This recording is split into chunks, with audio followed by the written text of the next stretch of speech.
Transformado pela verdade. Capítulo 24. As pessoas precisam mais que de pão para a sua vida. Elas precisam alimentar-se de cada palavra de Deus. Mateus capítulo 4, versículo 4. A palavra graciosa de Deus pode fazer de vocês o que Ele quer que vocês sejam e dar-lhes tudo o que vocês venham a necessitar. Atos capítulo 20, versículo 32. A verdade nos transforma. O crescimento espiritual é o processo no qual substituímos as mentiras pelas verdades. Jesus orou: santifica-os na verdade, a tua palavra é a verdade. Santificação exige revelação. O Espírito de Deus usa a palavra de Deus para nos tornar semelhantes ao Filho de Deus. Para nos tornar semelhantes a Jesus, devemos preencher nossa vida com a sua palavra. A Bíblia diz: por meio da palavra somos unidos e moldados para as tarefas que Deus tem para nós. A palavra de Deus é diferente de qualquer outra palavra. Ela é viva. Jesus disse: as palavras que eu lhes disse são espírito e vida. Quando Deus fala, as coisas mudam. Tudo ao seu redor, toda a criação existe porque Deus disse. Foi pelas suas palavras que tudo veio a existir. Sem elas, você nem estaria vivo. Tiago observa: Deus decidiu nos dar vida pela palavra da verdade, de modo que sejamos a mais importante de todas as coisas que Ele fez.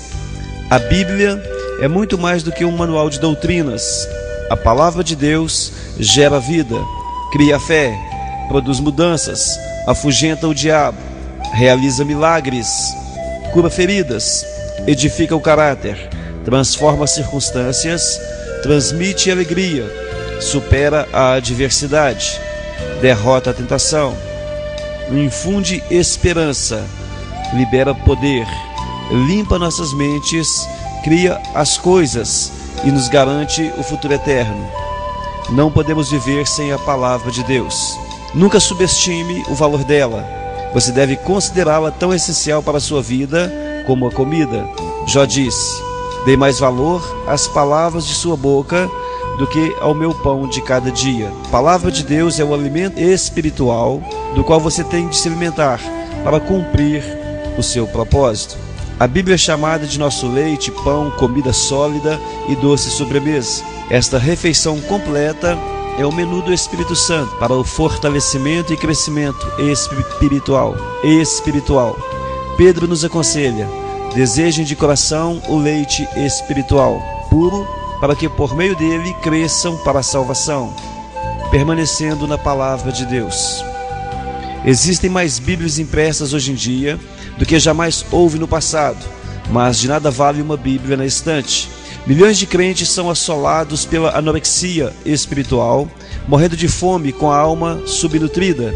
Para ser saudável discípulo de Jesus, alimentar-se da palavra de Deus deve ser a primeira prioridade.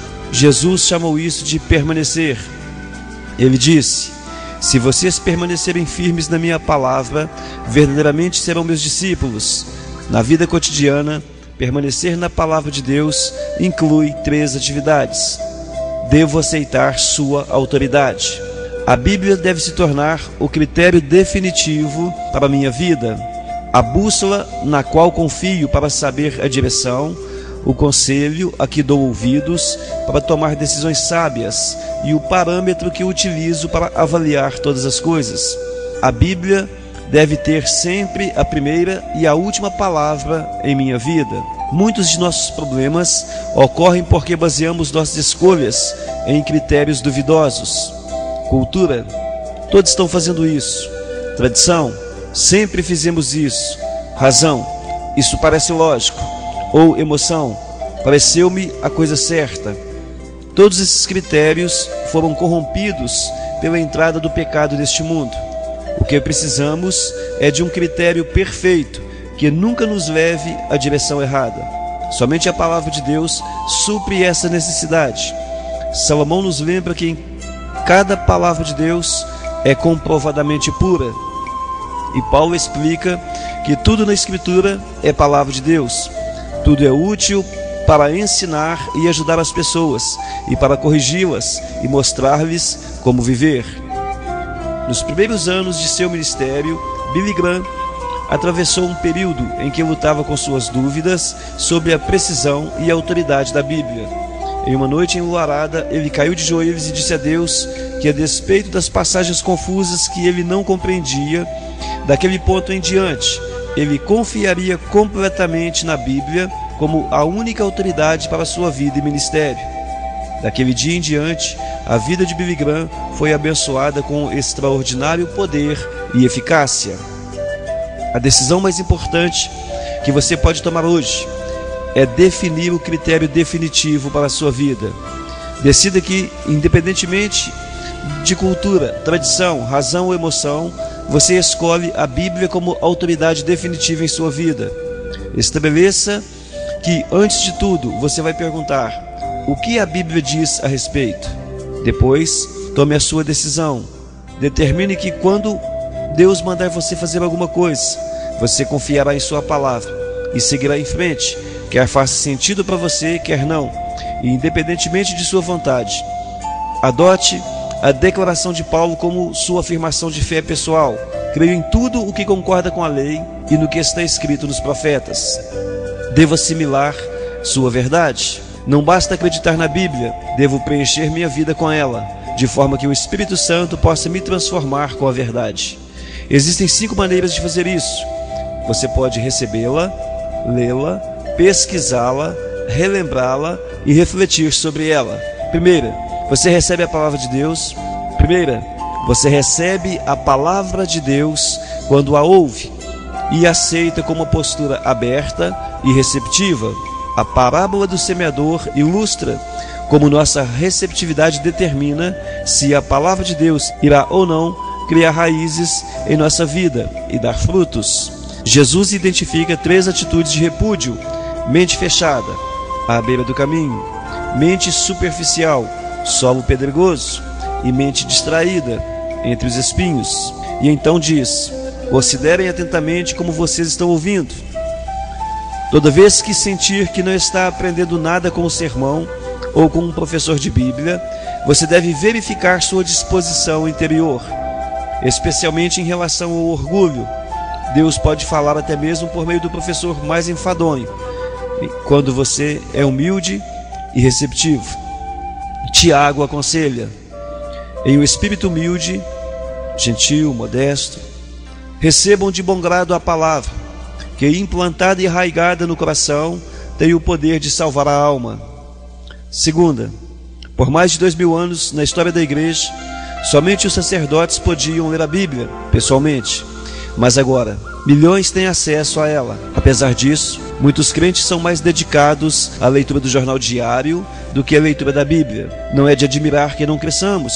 Apesar disso, muitos crentes são mais dedicados à leitura do jornal diário do que à leitura da Bíblia. Não é de admirar que não cresçamos. Não podemos assistir a televisão por 3 horas, ler a Bíblia por 3 minutos e esperar crescer. Muitos que afirmam crer na Bíblia de capa a capa, jamais a leram de uma capa a outra. Mas se você separar 15 minutos de seu dia para a leitura da Bíblia, a lerá inteiramente uma vez por ano. Se você cortar um programa diário de televisão que dure 30 minutos e ler a Bíblia no lugar, lerá a Bíblia inteira 2 vezes por ano. A leitura diária da Bíblia o manterá ao alcance da voz de Deus. Foi por isso que Deus orientou o rei de Israel a sempre manter por perto uma cópia de sua palavra. Trará sempre essa cópia consigo e terá de lê-la todos os dias da sua vida. Mas não se limite a mantê-la perto de você.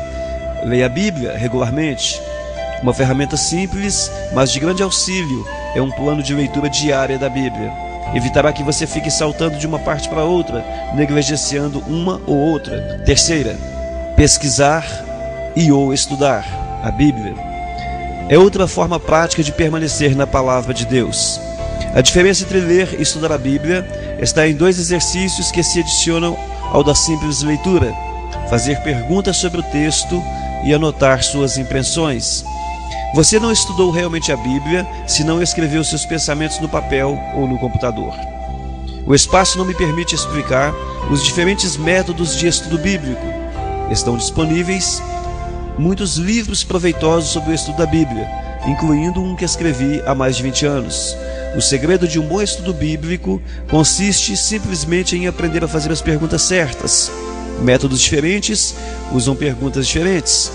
Você descobrirá muito mais se parar e fizer perguntas simples como quem, o que, quando, onde, por quê e como. A Bíblia diz: verdadeiramente, as pessoas felizes são as que cuidadosamente estudam a perfeita lei de Deus, a qual torna as pessoas livres e continuam a estudá-la. Elas não esquecem o que ouvem, mas obedecem ao que o ensino de Deus diz. Os que fazem isso são felizes. Quarta maneira de permanecer na palavra de Deus é relembrá-la. A capacidade de lembrar é dom de Deus. Você pode pensar que tem memória fraca, mas na verdade é que há milhões de ideias, verdades, fatos e imagens memorizados. Você lembra o que é mais importante para você. Se a palavra de Deus é importante, você usará seu tempo para relembrá-la. Existem enormes benefícios na memorização de versículos bíblicos. Eles o ajudam a resistir à tentação, decidir sabiamente, diminuir a pressão, ganhar confiança, dar bons conselhos e partilhar sua fé com os outros. Sua memória é como um músculo. Quanto mais você a usa, mais forte ela se torna. E memorizar as Escrituras ficará mais fácil. Você deve começar selecionando uns poucos versículos bíblicos deste livro que o sensibilizaram, escrevendo-os em um pequeno cartão em que possa levar consigo. Então, releia em voz alta durante o dia. Você pode memorizar nas Escrituras em qualquer lugar, enquanto trabalha, enquanto se exercita, enquanto dirige, ou enquanto espera, ou na hora de dormir. Os 3 segredos para a memorização das Escrituras são relembrar, relembrar e relembrar. A Bíblia diz: lembre-se do que Cristo ensinou e que as suas palavras enriqueçam a vida de vocês e os tornem sábios. A quinta maneira de permanecer na palavra de Deus é refletir sobre ela, o que a Bíblia chama de meditação. Para muitos, a ideia de meditar evoca imagens de alguém esvaziando a mente e deixando-a vaguear. Isto é exatamente o oposto da meditação bíblica. Meditação é pensamento concentrado. É necessário esforço verdadeiro. Você escolhe um versículo e reflete sobre ele repetidamente. Como já foi dito no capítulo 11, se você sabe se preocupar, já sabe meditar. Preocupação é o pensamento concentrado em algo negativo. A meditação é o mesmo, porém voltado para a palavra de Deus e não para algum problema. Não há outro hábito que seja tão eficaz na transformação de sua vida ou em torná-lo mais semelhante a Jesus do que a reflexão diária nas Escrituras. À medida que utilizamos nosso tempo para contemplar a verdade de Deus, realmente nos espelhamos no exemplo de Cristo. Somos, segundo a sua imagem, transformados com glória cada vez maior. Se você pesquisar todas as vezes que Deus fala sobre meditação na Bíblia, ficará maravilhado com os benefícios que Ele prometeu aos que parassem para refletir na sua palavra durante o dia. Um dos motivos pelos quais Deus chamou Davi homem segundo o meu coração é que Davi adorava refletir na palavra de Deus. Ele disse: como eu amo a tua lei, medito nela o dia inteiro. Refletir seriamente na verdade de Deus é a chave para ter as orações respondidas e o segredo para uma vida bem-sucedida. Devo aplicar seus princípios. Podemos receber, ler, pesquisar, relembrar e refletir a palavra de Deus, mas tudo será inútil se falharmos em pô-la em prática. Devemos nos tornar praticantes da palavra. Esse é o passo mais difícil de todos, porque Satanás combate com muita intensidade. Ele não se importa que você frequente estudos bíblicos, contanto que não faça nada com o que aprendeu. Enganamos a nós mesmos quando presumimos que apenas por termos ouvido, lido ou estudado a verdade, nós a assimilamos. Na verdade, você pode estar tão ocupado indo para a próxima aula, seminário ou conferência bíblica, que não tem tempo de pôr em prática o que aprendeu. Você esquece o que aprendeu a caminho do próximo estudo. Sem o pormos em prática, qualquer estudo bíblico é inútil. Jesus diz: portanto, quem ouve estas minhas palavras e as pratica é como um homem prudente que construiu a sua casa sobre a rocha. Jesus também destacou que as bênçãos de Deus vêm de obedecer à verdade e não apenas de conhecê-la. Ele disse: agora que vocês sabem essas coisas, felizes serão se as praticarem. Outra razão que nos faz evitar a aplicação pessoal da palavra de Deus é a possibilidade de isso ser difícil ou mesmo doloroso. A verdade irá libertá-lo, mas, a princípio, poderá deixá-lo infeliz. A palavra de Deus expõe nossas motivações, aponta nossas falhas, repreende nosso pecado e espera que nos transformemos. Faz parte da natureza humana resistir a mudanças. Então, aplicar a palavra de Deus é uma tarefa difícil. Por isso, é tão importante discutir as aplicações pessoais com outras pessoas. Não há como enfatizar suficientemente o valor de fazer parte de um pequeno grupo de estudo bíblico. Nós sempre aprendemos com a franqueza dos outros que jamais aprenderíamos por nossa própria conta. Outras pessoas o ajudarão a discernir coisas que você teria deixado passar e a aplicar a verdade de Deus de forma prática. A melhor forma de tornar-se um praticante da palavra é colocar no papel uma atitude efetiva, resultante da leitura, estudo ou reflexão sobre a palavra de Deus. Desenvolva o hábito de anotar de forma precisa o que você pretende fazer. Essa atitude efetiva deverá ser pessoal, envolvendo você. Prática, algo que você poderá fazer, e verificável, com um prazo final para ser feita. Essa atitude efetiva deverá ser pessoal, isto é, que envolva você. Deverá ser prática, isto é, algo que você possa fazer, e deve ser verificável, isto é, com um prazo final para ser feita. Toda aplicação deve envolver ou seu relacionamento com Deus, ou seu relacionamento com os outros, ou seu caráter pessoal. Antes de ler e ouvir o próximo capítulo, passe algum tempo pensando sobre essa questão. Que Deus já falou para você fazer por meio de sua palavra que você ainda não começou. Então, escreva algumas instruções práticas que o ajudarão a agir no que você já estabeleceu. Você pode contar a um amigo para que ele possa acompanhá-lo. Como Moody diz: a Bíblia não nos foi dada para aumentar nosso conhecimento, mas para mudar a nossa vida. 24º dia, pensando sobre meu propósito. Um tema para reflexão: a verdade me transforma. Memorize este versículo: se vocês permanecerem firmes na minha palavra, verdadeiramente serão meus discípulos, e conhecerão a verdade, e a verdade os libertará. Medite nessa pergunta e a responda por escrito em seu caderno de anotações. O que Deus já me disse na sua palavra que ainda não comecei a fazer? Até amanhã.